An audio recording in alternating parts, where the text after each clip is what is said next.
10-20-25 पहुंच जाएंगे तो ये विधानसभा चलने नहीं पाएगी। और ये लाजिम है यहाँ गलबे आईने सवैयत वो 1 बरस में हो या 10-20, नहीं बराबरी यहाँ पर आएगी। अब विधायक बन जाते हैं, लेकिन ये भी सच है कि अभी आम आदमी पार्टी जो है कहीं ना कहीं सरकार बनाने की हालत में तो नहीं है। हिंदू समाज के वोट में अगर मुझसे ज़्यादा रजनीश गुप्ता जी या आशीष श्रीवास्तव जी या रविदास जी मुझसे ज़्यादा हिंदू वोट पा जाएंगे तो मैं समझ जाऊंगा कि मैं भी विफल हूं और आम आदमी पार्टी भी विफल है। जो ज़रूरतमंद लोग हैं वो मेरी बिरादरी हैं। आपका नाम नदीम अशरफ जैसी है, तो जाहिर सी बात है कि आप अमेठी जायज़ से ताल्लुक़ रखते होंगे। क्या बैकग्राउंड रहा है आपका, कितना अरसा आपका जो है अमेठी में गुजरा है? आपने मलिक मोहम्मद जायसी जी के बारे में सुना होगा, हम उनके पीर घराने से हैं। मुख्यमंत्री आवास, विधानसभा, गवर्नर हाउस, सारे पूर्व मुख्यमंत्री सब इसी क्षेत्र में रहते हैं। कितने अफसोस की बात है कि आज भी वहाँ 18 झोपड़पट्टियाँ हैं जहाँ लोग जानवरों से बदतर ज़िंदगी जीने पर मजबूर हैं। बहुखंडी मंत्री आवास के सामने एक बस्ती है जहाँ 600-700 लोग रहते हैं, अभी तक वहाँ बिजली नहीं लगी। तुम लोग क्या करते थे, इसका मतलब तुम्हारी नीयत साफ नहीं थी। बढ़िया सियासी करियर चल रहा था और अचानक आपने एक ऐसी पार्टी का दामन थामना मुनासिब समझा जिसका यूपी में फिलहाल तो देखिए वजूद बड़ा मुश्किल सा मामला। तो ऐसी पार्टी का दामन थामने में मतलब ऐसा नहीं लगा कि भाई कहीं ना कहीं आप जो है करियर में अपने गच्चा खा सकते हैं? मैंने जब अपनी पूरी नौजवानी अपने आप को बेदाग रह करके सियासत कर ली अल्लाह के करम से, तो इस बुढ़ापे में मैं कोई दाग लेके नहीं जाना चाहता। मैं सियासत कुछ पाने के लिए नहीं, मैं सियासत कुछ करने के लिए आया हूँ।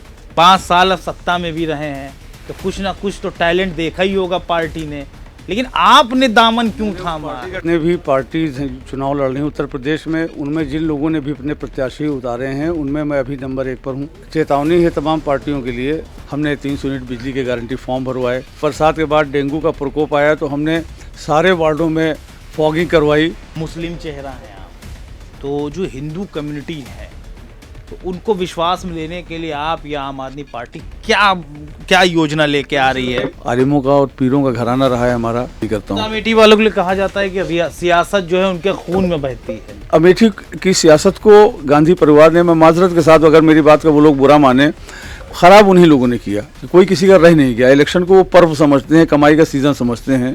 तो आपको नहीं लगता कि अगर सीट निकाल ले गए तो फिर विधानसभा में भाई एक अकेले विधायक की कौन सुनेगा?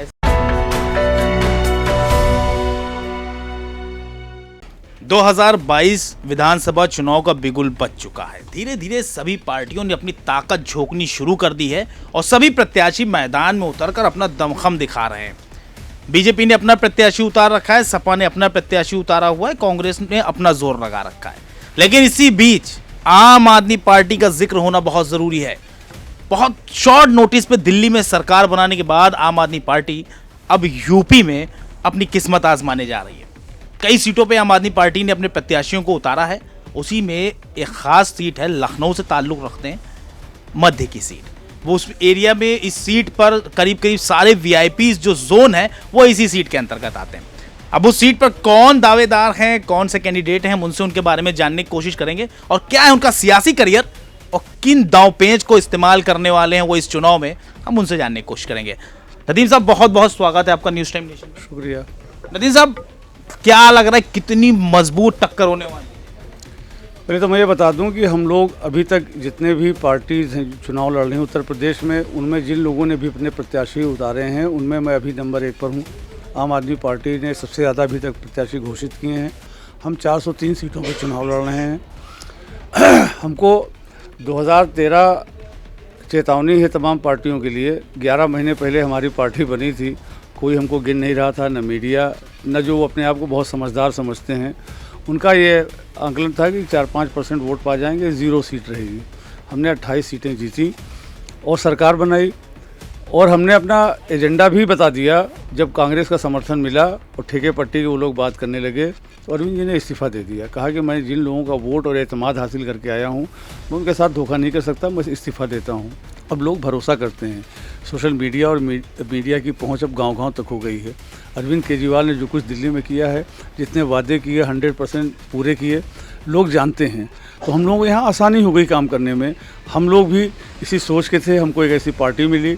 मैं जुलाई से 7.5 महीने हो गए हैं, घर घर हमारी टीम यहाँ पे मध्य विधानसभा में काम कर रही है और 5 बार मेरी टीम घर घर पहुँच चुकी है। एक बार मैं, यानी 6 बार हम लोग घर घर वोटर्स के यहाँ हो आए हैं। हमने 300 यूनिट बिजली के गारंटी फॉर्म भरवाए, हमने उनके मेंबरशिप फॉर्म भरवाए। हमने जब बरसात के बाद डेंगू का प्रकोप आया तो हमने सारे वार्डों में फॉगिंग करवाई। अपनी मशीन, जो सरकार का काम था वो हमने किया। हमने व्यक्तिगत संबंध बनाए हैं।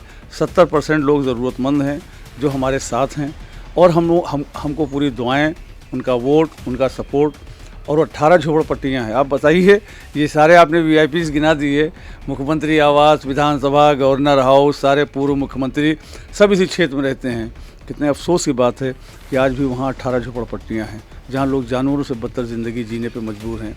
एक मैं उदाहरण दूंगा, मात्र मुख्यमंत्री आवास से 1 किलोमीटर की दूरी पर बहुखंडी मंत्री आवास के सामने एक बस्ती है जहाँ 600-700 लोग रहते हैं। अभी तक वहाँ बिजली नहीं लगी। औरतें वहाँ पर खाना चिराग जला के पकाती हैं, बच्चे पढ़ाई करते हैं चिराग में। इस तरह 18 झोपड़पट्टियाँ हैं। हैरत होती है कि ये लोग कैसी राजनीति करते हैं कि चिराग तले अंधेरा यही कहलाता है। हम उनके लिए काम करने आए हैं और उनके लिए काम करेंगे और करके दिखाएंगे और इन लोगों को बताएंगे कि तुम लोग क्या करते थे, इसका मतलब तुम्हारी नीयत साफ़ नहीं थी। हम राजनीति करने नहीं आए हैं, हम राजनीति बदलने आए हैं। आप राज्य मंत्री रह चुके हैं BSP में, तो एक बढ़िया सियासी करियर चल रहा था और अचानक आपने एक ऐसी पार्टी का दामन थामना मुनासिब समझा जिसका यूपी में फिलहाल तो देखिए वजूद बड़ा मुश्किल सा है मामला। तो ऐसी पार्टी का दामन थामने में मतलब ऐसा नहीं लगा कि भाई कहीं ना कहीं आप जो है करियर में अपने गच्चा खा सकते हैं? देखिए, मुझे पास ऑफर्स थे सारी अहम पार्टियों से, और मैं उसको चुनाव में इशू नहीं बनाना चाहता हूँ। बाद में आपको मैं दिखला भी दूंगा। मेरे लिए, मैंने जब अपनी पूरी नौजवानी अपने आप को बेदाग रह करके सियासत कर ली अल्लाह के करम से, तो इस बुढ़ापे में मैं कोई दाग लेके नहीं जाना चाहता था। मैं BSP में रहा तो मैं मायावती जी की वजह से नहीं गया था, मान्यवर कांशीराम जी की वजह से गया था, जिनको मैं आज भी लीडर मानता हूँ और इस मुल्क का महान लीडर मानता हूँ, महान नेता मानता हूँ, कि जिन्होंने राजनीति की दिशा और दशा बदल दी थी। और जिस मिशन को लेकर आए थे दबे कुचले आवाम को आगे लेके आने का, वो इस पार्टी ने आके ख़त्म कर दिया। मेरा भी दिल टूटा। तो मैं सियासत कुछ पाने के लिए नहीं, मैं सियासत कुछ करने के लिए आया हूँ। मैंने कांग्रेस में भी रह करके, मैं 2001 से 2007 तक यूपी यूथ कांग्रेस का प्रेसिडेंट रहा। आज भी हज़ारों ऐसे लोग हैं जो मेरे लिए दुआ करते हैं। सैकड़ों ऐसे लोग हैं जो अपनी पार्टी में रहते हुए भी हमारे साथ खुलकर मदद कर रहे हैं। वही आम आदमी पार्टी ने तो आपको देख लिया भाई, आप जो हैं एक्स मिनिस्टर हैं, जाहिर सी बात है आपका एरिया में होल्ड भी होगा, 5 साल अब सत्ता में भी रहे हैं, तो कुछ ना कुछ तो टैलेंट देखा ही होगा पार्टी ने। लेकिन आपने दामन क्यों थामा? पार्टी का टैलेंट देखा, और मैंने ये देखा कि 11 महीने में बनी हुई पार्टी ने दिल्ली में सरकार बना ली, तो इनमें कुछ है। मैंने बहुत करीब से जाना। मेरे बहुत से दोस्त हैं, आशीष तलवार जी जो हमारे साथ कांग्रेस में थे, उसके बाद वो उनके पॉलिटिकल एडवाइज़र बने, वो मेरे भाई की तरह से थे, उनसे मेरी बात हुई। गोपाल राय जी, जिनको पहला चुनाव मैंने लड़ाया था लखनऊ विश्वविद्यालय से, जो वहाँ कैबिनेट मिनिस्टर हैं।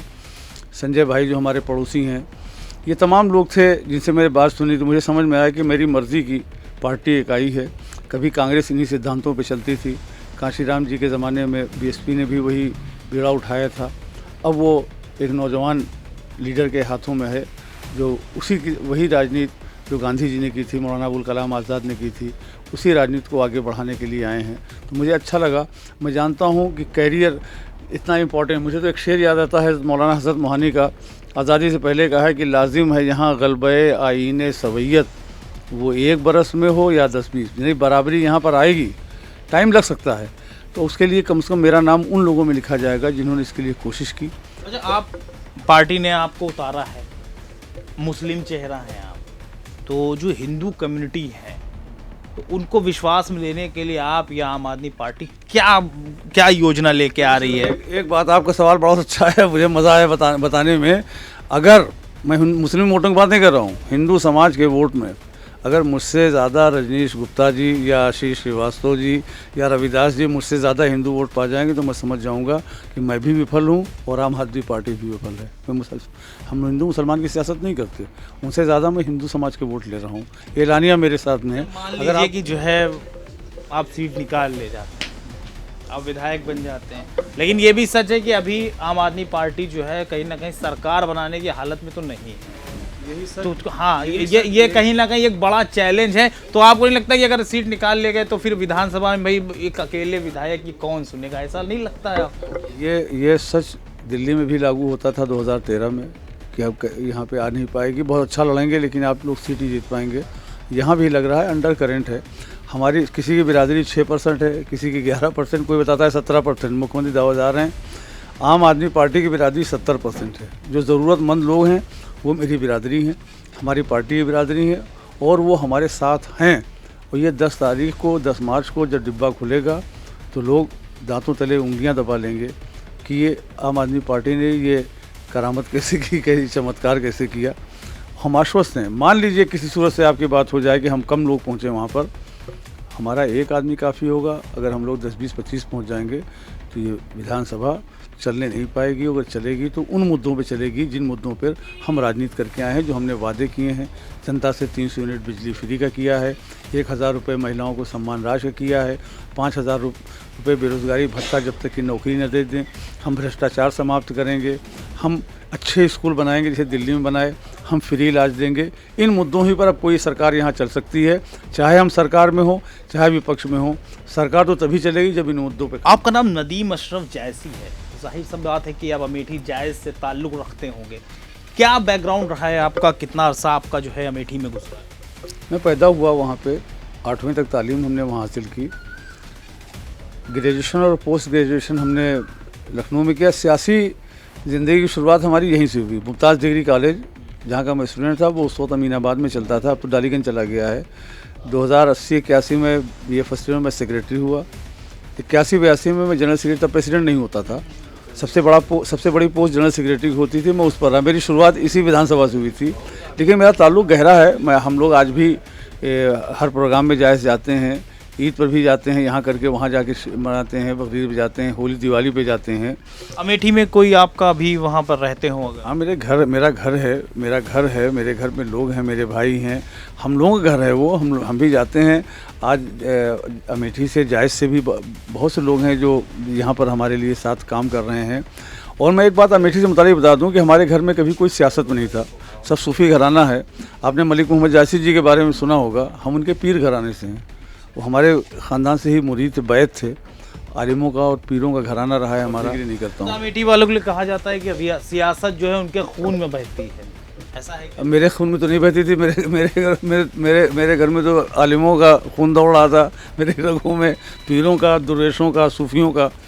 लेकिन बहरहाल सही है कि अमेठी की सियासत को गांधी परिवार ने, मैं माजरत के साथ अगर मेरी बात का वो लोग बुरा माने, ख़राब उन्हीं लोगों ने किया।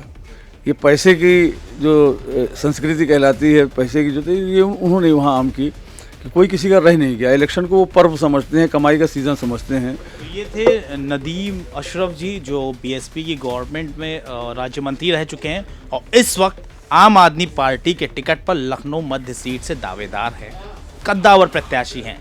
चैलेंज बहुत तगड़ा है क्योंकि सामने भी बहुत सारे प्रत्याशी मैदान में अलग अलग पार्टियों से उतरे हुए, लेकिन ये दिल्ली में चल रही आम आदमी पार्टी का जो मैनिफेस्टो है, जो उनकी योजनाएं हैं, उन सारी योजनाओं को यूपी में अप्लाई कराने की ख्वाहिश रखते हैं। इनका कहना है कि अगर सरकार यूपी में आम आदमी पार्टी की बनती है तो दिल्ली मॉडल को ही यहाँ पर अप्लाई किया जाएगा।